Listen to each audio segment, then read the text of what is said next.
మస్తాన్ రావు గారు, సో చూస్తున్నాం పులివెందులలో YCP and TDP నేతల మధ్య ఏ రకంగా ఉందో అంత అక్కడ ప్రచారానికి అసలు చంద్రబాబు గాని అండ్ జగన్ గాని ఎవరు కూడా అక్కడికి వెళ్లిన దాఖలాలు లేవు. జస్ట్ అక్కడ ఉన్న మెయిన్ లీడర్స్ తో మాత్రమే నడిచింది. కానీ అది కూడా ఎంత ఉద్రిక్తంగా మారిందో మీకు తెలిసిందే. సో ఎందుకు ఇంత ప్రాధాన్యం? అండ్ ఇంకొకటి, ఒక ఎస్ఐ స్థాయి వాళ్ళు ఉన్న సరిపోయే ఈ ఎన్నికకి ఏకంగా డిఐజీ కూడా రంగంలోకి దిగారు. సో ఏమనుకుంటున్నారు? గుడ్ మార్నింగ్ అండి. జీ తెలుగు ప్రేక్షకులకి, ప్యానెల్లో ఉన్న ఇతర సభ్యులకి, మీకు కూడా. ఇక్కడ పులివెందుల అనేది ఏంటంటే, పులివెందులకి ఒక ప్రత్యేక స్థానం ఉంది రాష్ట్రంలో చూస్తే. ఎందుకంటే అక్కడ వైఎస్ రాజశేఖర రెడ్డి గారు 1978 నుంచి అక్కడ గెలుస్తా వస్తా ఉన్నారు ఎమ్మెల్యేగా. ఆ తర్వాత ఆయన వారసత్వాన్ని వైఎస్ విజయలక్ష్మి గారు కూడా ఒకసారి పోటీ చేశారు, గెలిచారు. అసెంబ్లీ దానికి సంబంధించి నేను చెప్తా ఉన్నాను. జగన్మోహన్ రెడ్డి గారు వచ్చినప్పటి నుంచి కూడా ఆయన గెలుస్తా వస్తున్న పరిస్థితి. అంతకుముందు ఒకసారి వివేకానంద రెడ్డి గారు కూడా గెలిచిన పరిస్థితి కూడా.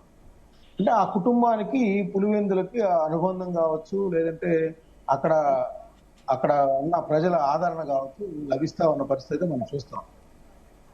అయితే ఇక్కడ ప్రధానంగా ఏమైందంటే, గత 2019లో ఎన్నికల తర్వాత ఏమైందంటే, జగన్మోహన్ రెడ్డి గారు ముఖ్యమంత్రి అయిన తర్వాత సాధారణంగా ఏంటంటే ముఖ్యమంత్రి స్థాయిలు, ప్రతిపక్ష నేతల స్థాయిలో నియోజకవర్గాల జోలికి ఇతర పార్టీలు ఎప్పుడు వెళ్ళిన సందర్భాలు లేవు. అంటే పోటీ చేస్తారు కానీ అంత సీరియస్ గా పట్టించుకున్న పరిస్థితి.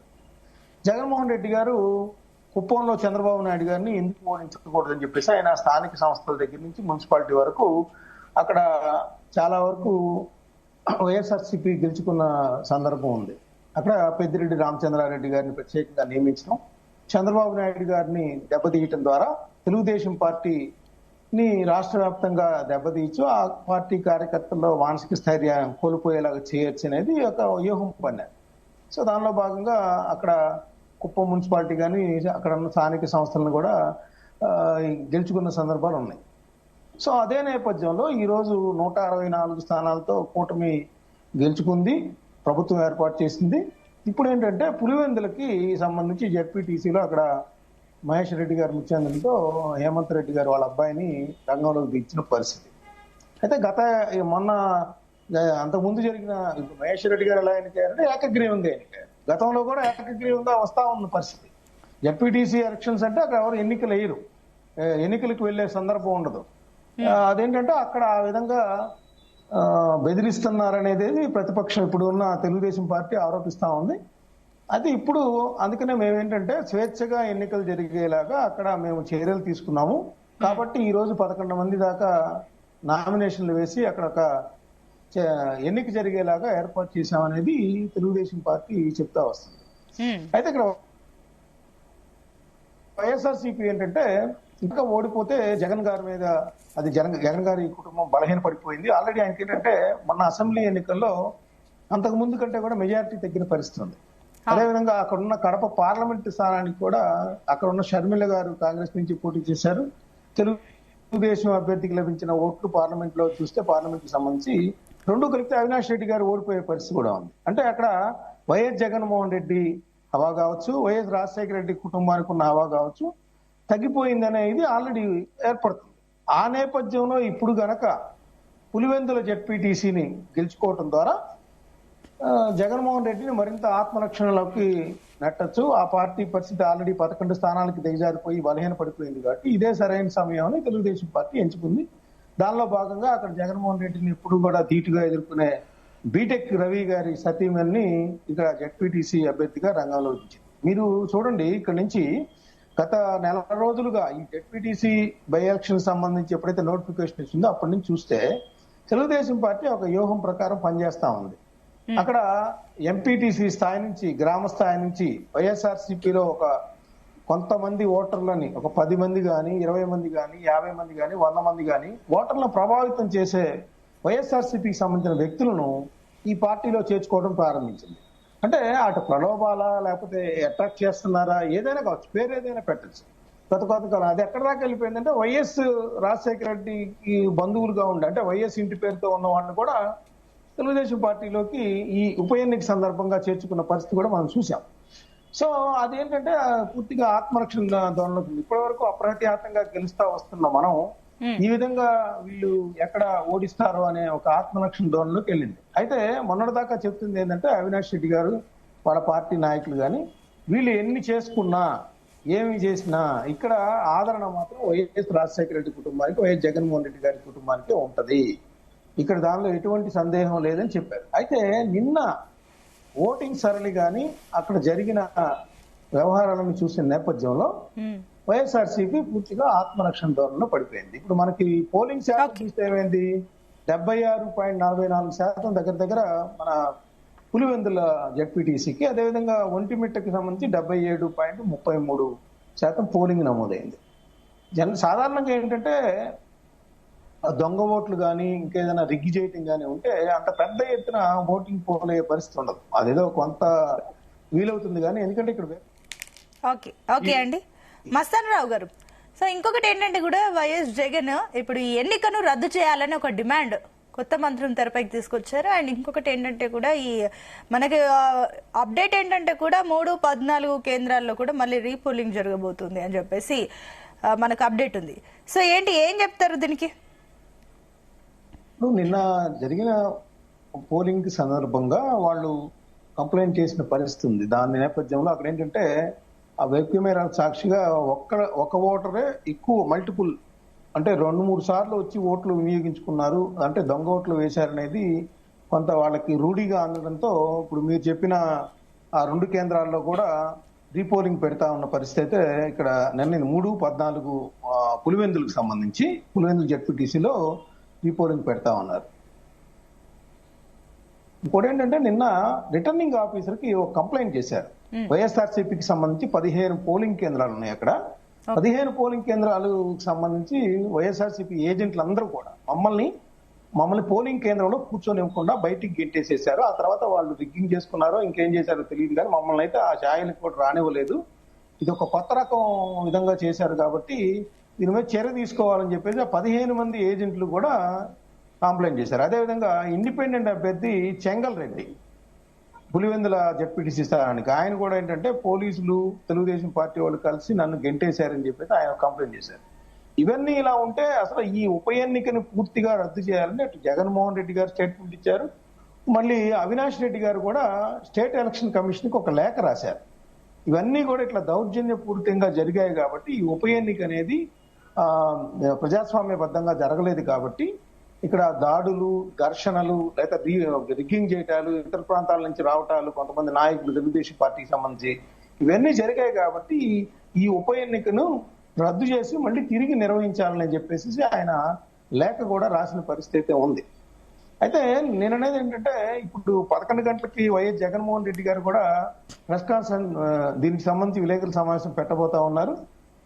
ఆయన ఆల్రెడీ నేను ఏదైతే డిమాండ్ చేశాడు అంటే ఒక చిన్న ఉప ఎన్నికలు అంటే జెడ్పీటీసీ స్థాయిలో ఒక 10,000, 20,000, 15,000 మధ్య ఉండే ఓట్లకు సంబంధించి కూడా ఇట్లా ఈ విధమైన ఘర్షణలు అసలు ఏం సాధించాలని చంద్రబాబు నాయుడు గారు, లోకేష్ గారు చేశారనేది వైఎస్ఆర్సీపీ అవినాష్ రెడ్డి గారు కానీ జగన్మోహన్ రెడ్డి గారు కానీ ప్రశ్నిస్తా ఉన్నారు. అయితే తెలుగుదేశం పార్టీ ఏమంటది, ఇప్పుడు మేము ఇట్లాంటి 100 మంది పోలీసులు కానీ అంటే అక్కడ గత కొన్ని దశాబ్దాలుగా రిగ్గింగ్ కానీ అక్కడ ఓటర్ల అభిప్రాయాలకు విలువ కానీ లేకుండా పోతుంది కాబట్టి ఈ రోజు మేము హోంమంత్రి గారు కూడా అదే మాట్లాడారు. మేము ప్రజాస్వామ్యబద్ధంగా ఎన్నిక నిర్వహించేము, స్వేచ్ఛగా వచ్చి ఓటర్లు వినియోగించుకున్నారు వాళ్ళ ఓటు హక్కును కాబట్టి ఈ రోజు ఇంత పెద్ద ఎత్తున పోలింగ్ పర్సంటేజ్ కూడా పెరిగిన పరిస్థితి ఉందని చెప్పేసి వాళ్ళు చెప్తా ఉన్నారు. అయితే ఇక్కడ ప్రధానంగా మనం చూడాల్సింది ఏంటంటే ఇక్కడ ఇవన్నీ రాజకీయ పార్టీలు తెలుగుదేశం పార్టీ కానీ వైఎస్ఆర్సీపీ కానీ ఏదైనా ఆరోపణలు ప్రత్యారోపణలు చేసుకుంటున్నమాట వాస్తవం. ఎందుకంటే నేను చూస్తే అవినాష్ రెడ్డి గారిని అదేవిధంగా సతీష్ కుమార్ రెడ్డి గారిని గృహ నిర్బంధంలో ఉంచారన్నారు. ఆ తర్వాత భూమిరెడ్డి రామ్ గోపాల్ రెడ్డి గారిని ఇప్పుడు ఎవరైతే మనకి చర్చలోకి వస్తా ఉన్నారంటే ఆయన కూడా సాయంత్రం వరకు పోలీస్ స్టేషన్ లో ఉంచిన పరిస్థితి. అయితే మధ్యలో ఆయన అవినాష్ రెడ్డి గారు పోలీసుల నుంచి తప్పించుకొని వచ్చి వైఎస్ఆర్సీపీ ఆఫీసులోకి వెళ్ళి ఉంటే అక్కడ డిఐజీ కోయ ప్రవీణ్ గారు వెళ్ళి అక్కడే ఆయన కూడా కూర్చొని ఆయన బయటికి రానికుండా చేయటం. సో ఇవన్నీ కూడా చూస్తా ఉన్నాం. ఇప్పుడు మీరు క్లిప్పింగ్స్ లో చూస్తున్నప్పుడు పరిస్థితి ఒక పోలింగ్ జరుగుతున్నప్పుడు అంత పెద్ద ఎత్తున 100 మంది రోడ్ల మీదకి రావటం, ర్యాలీలు చేయటం ఇవన్నీ ఉన్నాయంటే కొంత అక్కడ ఘర్షణాత్మక వాతావరణం ఉందనేది మనకి తేటతెల్లం అవుతుంది. నిజానికి ఏంటంటే ఇక్కడ కొంతమంది కొన్ని చోట్ల ఏంటంటే ఓటర్లని వాళ్ళ ఓట్లు వేయనీయకుండా టీడీపీ వాళ్ళు ప్రయత్నిస్తే వాళ్ళకి సపోర్ట్ చేశారు తెలుగుదేశం పార్టీ వాళ్ళు అనేది ఒకటి. రెండోది ఏంటంటే జిల్లా వైఎస్ఆర్సీపీ జెడ్పీటీసీ మెంబర్ అది జెడ్పీటీసీ అభ్యర్థిగా ఉన్న హేమంత్ రెడ్డి ఇంటి దగ్గర ఒక డిన్నర్ ఏర్పాటు చేసుకుంటానికి పోలీసులు ఎలా అనుమతించారు, ఇంత పెద్ద ఎత్తున 144 సెక్షన్ 30 సెక్షన్ అమల్లో ఉండగా అనేది కూడా వాళ్ళు ప్రశ్నిస్తున్న పరిస్థితి.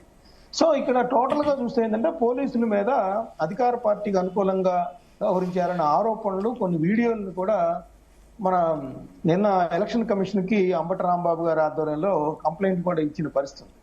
సో ఇప్పుడు స్టేట్ ఎలక్షన్ కమిషన్ ఈ 3-14 కేంద్రాల్లో రీపోలింగ్ చేయటం వరకు ఆగిపోతుందా, లేదంటే ఇక మొత్తంగా తీసుకొని, ఎందుకంటే వెబ్ కాస్టింగ్ కెమెరాల్లో మేము చూపిస్తాం, మా దగ్గర సాక్ష్యాలు ఉన్నాయని చెప్తా ఉన్నారు. అదేవిధంగా కొంతమంది కాళ్ళు కొట్టుకొని బతికినాడినా కూడా వాళ్ళ ఓటు హక్కును వినియోగించుకోకుండా అడ్డుపడ్డారు అనేది కూడా వాళ్ళు చూపిస్తున్న పరిస్థితి. సో ఇవన్నీ నేపథ్యంలో స్టేట్ ఎలక్షన్ కమిషన్ ఏ విధంగా స్పందిస్తుంది ఏంటి, ఎందుకంటే ఇప్పుడు జగన్మోహన్ రెడ్డి గారు కూడా వెళ్లి కలుస్తారనేది అంటున్నారు స్టేట్ ఎలక్షన్ కమిషన్ దీనికి సంబంధించి. నిన్న ఇవ్వటమే కాకుండా నిన్న టోటల్ గా చూస్తే స్టేట్ ఎలక్షన్ కమిషన్ కి ఈ పులివెందుల ఒంటిమిట్ట రెండింటికి సంబంధించి 18 కంప్లైంట్లు వెళ్లిన పరిస్థితి ఉంది. సో ఇవన్నిటి నేపథ్యంలో రాష్ట్ర ఎన్నికల కమిషన్ ఏ విధంగా నీలం గారు ఏ విధంగా అక్కడ స్పందిస్తారు, నిజంగా వైఎస్ఆర్సీపీ ఆరోపణలు నిజమయ్యే విధంగా వాళ్ళ ఆధారాలు చూపిస్తే ఏదైనా సంచలనాత్మక నిర్ణయం తీసుకుంటారా లేదనేది కూడా చూడాల్సి ఉంది. సో మీరేం చెప్తారు? నిజంగానే ఇప్పుడు సిస్టమ్ చూస్తుంటే కూడా కాస్త ఒక రకంగా ఎవరికి వత్తాసు పలుకుతున్నారన్న డౌట్. సరే అవినాష్ రెడ్డి బయటకు వచ్చి మాటలన్నా అది వాళ్ళకి ఇప్పుడు వాళ్ళు ప్రతిపక్షంలో ఉన్నారు కాబట్టి సరే వాళ్ళకి ఏదో ఇప్పుడు వాళ్ళు పోలీసులు వాళ్ళకి శత్రువులుగా ఉన్నారా ఇప్పుడు మిత్రులుగా ఉన్నారనే విషయం పక్కన పెడితే నిజంగానే పోలీసులని ఈ రోజు రాజకీయ వ్యవస్థలు వారికి తొత్తులుగా మార్చుకునే వ్యవస్థ వచ్చేసింది అనుకోవచ్చా?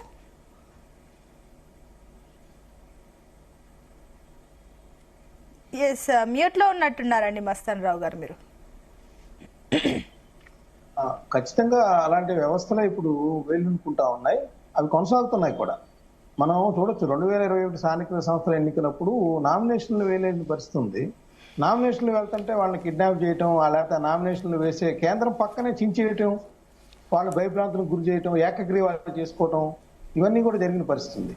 ఇంకోటి కూడా నేను చెప్తాను, యాక్చువల్ గా అలా వాళ్ళు చేశారు అంటే అసలు స్థానిక సంస్థలు ఎన్నికలు జరగకుండానే మొన్న ఏదైతే ఈ కూటమి ప్రభుత్వం అధికారంలో కానీ విశాఖపట్నం కానీ గుంటూరు కానీ లేదంటే ఒంగోలు కానీ మీకు తిరుపతి కానీ చూడండి చిత్తూరు కానీ పలమనేరు కానీ కుప్పం కానీ వీటన్నిటిలో మళ్ళీ అధికార పార్టీ మళ్ళీ వాళ్ళని అట్రాక్ట్ చేయటమా, ప్రలోభాలకు గురి చేయటమా, మళ్ళీ ఆ కార్పొరేటర్లని ఆ కౌన్సిలర్ని తీసేసుకొని పోలీసులు సాయంతో కొంతమంది క్యాంపులు కూడా పెట్టారు. బెంగళూరులో కూడా, శ్రీలంక కూడా పంపించారన్నారు, విశాఖపట్నం అయితే. చూడండి అంటే ఏంటి అంటే ఎవరు అధికారం ఉంటే వాళ్ళు ఫోర్స్. అంటే వాళ్ళు గతంలో ఏం చెప్పారు, పవన్ కళ్యాణ్ గారు కానీ లోకేష్ గారు కానీ ఎవరన్నా మా పార్టీలో చేరాలంటే వాళ్ళు ఎన్నిక సంబంధించి ఏదైతే కౌన్సిలర్ కానీ కార్పొరేటర్ కానీ ఎమ్మెల్యే కానీ రాజీనామా చేసి తీసుకుంటా ఉన్నారు.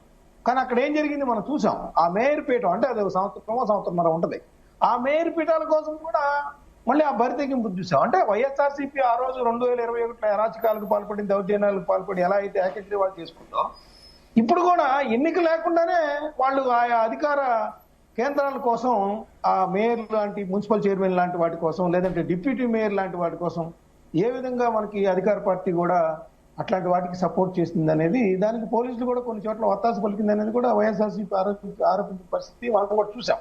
చిత్తూరు లాంటి చోట్ల, తిరుపతి లాంటి చోట్ల కూడా చూసాం. అంటే ఏంటి అంటే పోలీసులు అనే వాళ్ళు ప్రత్యేకంగా వాళ్ళు నేరాలను అరికట్టడానికి కాన్స్టిట్యూషన్ వైలేట్. కానీ ఇక్కడ ఏం జరుగుతుంది, ఏ పార్టీ అధికారంలో ఉంటే ఆ పార్టీకి సపోర్ట్ చేస్తున్న పరిస్థితి చూస్తా ఉన్నాం. ఇప్పుడు నిన్న అవినాష్ రెడ్డి గారిని లేకపోతే నిర్బంధించారన్నా, ఇప్పుడు రామ్ గోపాల్ రెడ్డి గారు వచ్చారు అక్కడికి, దానికి ఎవరు సమాధానం చెప్తారు? ఆయన మంత్రి గారు. ఇప్పుడు శివరామ ప్రసాద్ గారు చెప్పారు రాకూడదు అన్నారు, కానీ మంత్రి గారే వచ్చారు. అసలు మంత్రి గారికి ఏం పని అంటే మన ఆన్సర్ లేదు, మన దగ్గర కోయ ప్రవీణ్ గారి దగ్గర లేదు, అక్కడ ఉన్న ఎస్పీ గారి దగ్గర లేదు. అసలు ఆయన ఎక్కడో వ్యక్తి ఒంటిమిట్ట దగ్గరికి వచ్చారు, రాకూడదు కదా. అలాగే రవీంద్రనాథ్ రెడ్డి వైఎస్ఆర్సీపీకి సంబంధించి కమలాపురం మాజీ ఎమ్మెల్యే, ఆయన ఒంటిమిట్లో కనపడ్డారు పోలింగ్ కేంద్రం దగ్గర, ఆయనకేం పని? సో అంటే ఏంటి, అక్కడ పోలీసులు ఇద్దరిని దీని మీద యాక్షన్ తీసుకోవాలి, అటు మంత్రి గారి మీద తీసుకోవాలి అవసరమైతే. అక్కడ వైఎస్ఆర్సీపీ మాజీ ఆయన జగన్మోహన్ రెడ్డి గారి మేనమామ ఆయన దానిలో ఇన్వాల్వ్ అయ్యారు. మరి ఇట్లాంటివన్నీ కూడా జరుగుతున్నాయి. అంటే పార్టీలు కూడా కాన్స్టిట్యూషన్ ప్రకారం జరగనీయకుండా ఏదో వాళ్ళు ఆ అడ్డంకులు సృష్టించేందుకో లేదా వాళ్ళకి సపోర్ట్ చేసేందుకో ఆ పోలింగ్ కేంద్రాల దగ్గరికి వెళ్తున్నారు. కనపడతా ఉంది కదా మనకి. మనమేమి ఇక్కడ గతంలో లాగా లేదు. ఏదైనా కూడా ఒక నిమిషంలో అన్ని ఛానల్స్ కి అన్నిటికీ వచ్చేస్తున్న పరిస్థితి మనం చూస్తా ఉన్నాం. సో దానికి ఎవరు పోలీసులు ఏం సమాధానం చెప్తారు? ఇప్పుడు అదే ఎన్నికల కమిషన్ ఎలాంటి నిర్ణయం తీసుకుంటారు? ఇప్పుడు నేను అనేది, ఇప్పుడు మంత్రి గారు వచ్చారు, వాళ్ళు బెదిరించారంటున్నారు. అక్కడ బెదిరింపుల వల్ల ఓట్లు పడతాయా లేదా అంటే, మంత్రి గారు వచ్చినప్పుడు ఆయన మంది మార్పాలను పక్కనే ఉంటది. అదేవిధంగా రవీంద్రనాథ్ రెడ్డి గారు ఆ పక్క ఊరు కాబట్టి ఆయన చూడటం, ఆయన అనుచరులతో వాళ్ళు వస్తారు. సో అక్కడ తెలుగుదేశం వాళ్ళు కూడా భయభ్రాంతులకు గురయ్యే అవకాశం ఉంటుంది. సో ఇలాంటి సందర్భాలు ఎందుకు వస్తున్నాయి ఏంటి? అసలు ఎన్నికల్లో ఓటర్లు తమకు నచ్చిన వాటికి ఓట్లు వేసుకుంటారు, వాళ్ళు గెలుస్తారు, విజేతలు అవుతారు. వీళ్ళందరూ ఎందుకు చేస్తున్నారు? ఈ కోట్ల రూపాయలు పంచడం, బంగారు ముక్కు పడకలు పంచడం, ఒక్కొక్క ఓటుకి మన వార్తలు చూస్తా ఉన్నాం 15,000 నుంచి 20,000 రూపాయలు. అసలు ఎన్ని అవసరమా? ఆ నిజానికి జెడ్పీటీసీకి సంబంధించి అతని వేతనం కూడా ఒక 5,000 రూపాయలు 10,000 రూపాయల లోపల. దానికోసం ఆయన కొన్ని నిధులను ఖర్చు చేస్తారు. ఒక సాఫ్ట్వేర్ ఉద్యోగికి నెల జీతం వచ్చేది ఎలక్షన్స్ టైంలో అక్కడ ఫ్యామిలీలో ఒక 4-5 ఓట్లు ఉంటే వాళ్ళకి ఆ జీతం పైసలు వస్తున్నాయి. ఖచ్చితంగా అలానే ఉంది. ఇప్పుడు వార్తలన్నీ చూస్తుంటే ఎలా ఉంది? ఆ కోట్ల రూపాయలు కనుక ఆ నిజంగానే పులివెందులు జెడ్పీటీసీ అభివృద్ధికి కనుక ఖర్చు పెట్టగలిగితే ఒక మంచి హాస్పిటల్ గానీ, 100 పడకల హాస్పిటల్ గానీ ఇవన్నీ వస్తాయి అక్కడ. సో ఆ కాన్సెప్ట్ యుగోలు పోతూ మనం రాజ్యాంగాన్ని తూట్లు పొడుస్తున్నాం, అధికారులని, అధికార యంత్రాంగాన్ని చేతిలో పెట్టుకుంటున్నాం. ఏ పార్టీ అధికారంలో ఉంటే ఆ పార్టీ. సో ఇలాంటి వాటికి ఎలక్షన్ కమిషన్ కూడా చెక్ పెట్టాల్సిన అవసరం ఉంది. ఇప్పుడు ఇంకొకటి మస్తాన్ రావు గారు, ఈ 3-14 పోలింగ్ కేంద్రాల్లో మళ్ళీ రీపోలింగ్ జరగబోతుంది కాబట్టి అక్కడ ఇప్పుడు పబ్లిక్ ఒపీనియన్ ఏ రకంగా ఉంటుంది అని అనుకోవచ్చు. ఎందుకంటే ఆల్రెడీ నిన్ననే వచ్చి వేసాం కదా, మళ్ళీ వచ్చి వేయడం ఏంటి, అసలు ఏం జరిగింది, ఎందుకు ఇలా చేస్తున్నారన్న ఒక పబ్లిక్ కూడా ఒక డీవియేట్ క్రియేట్ అయ్యే ఛాన్సెస్ ఉన్నాయి అనుకోవచ్చా? అంటే నిజానికి ఏంటంటే అక్కడ ఒక 95 నుంచి ఏకగ్రీవంగా జరుగుతున్న పరిస్థితి. సో ఇప్పుడు ఎలక్షన్ జరగడం అనేది మంచిదే. ప్రజాస్వామ్యానికి ఏకగ్రీవం కంటే ఏంటంటే అక్కడ కొన్ని ఆరోపణల దృష్ట్యా ఇలా స్వేచ్ఛాయుత వాతావరణంలో వాళ్ళ ఓటు హక్కు వినియోగించుకునే ఏర్పాటు చేయడం అనేది కరెక్ట్ అయిన అంశమే, దానిలో ఎటువంటి సందేహం లేదు.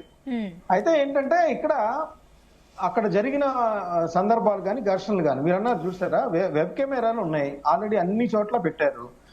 77% దగ్గర 76.44 అంటే 77% దాకా జరిగింది. అంటే నాకు తెలిసి రిగ్గింగ్ చేస్తే ఈ స్థాయిలో పోలింగ్ అనేది ఉండదు. ఖచ్చితంగా ఓటర్లు కూడా వాళ్ళ ఓటు హక్కును స్వేచ్ఛగా వినియోగించుకునే పర్సంటేజ్ కూడా గణనీయంగానే ఉంది. ఇక్కడ రిగ్గింగ్ అనేది ఏంటంటే చాలా స్వల్పంగా ఉంటది మొత్తంగా. ఎందుకంటే గతంలో లాగా వెబ్ కెమెరా ఉంటది కాబట్టి ఒక మనిషి వచ్చి ఒక ఓటు వేయాల్సింది తప్పితే ఒకళ్ళే తీసుకొని బ్యాలెట్ పేపర్లు తీసుకొని ముద్రలు గుద్దే పరిస్థితి గతంలో మనం సినిమాల్లో కానీ గతంలో 30 ఏళ్ల క్రితం చూసాం.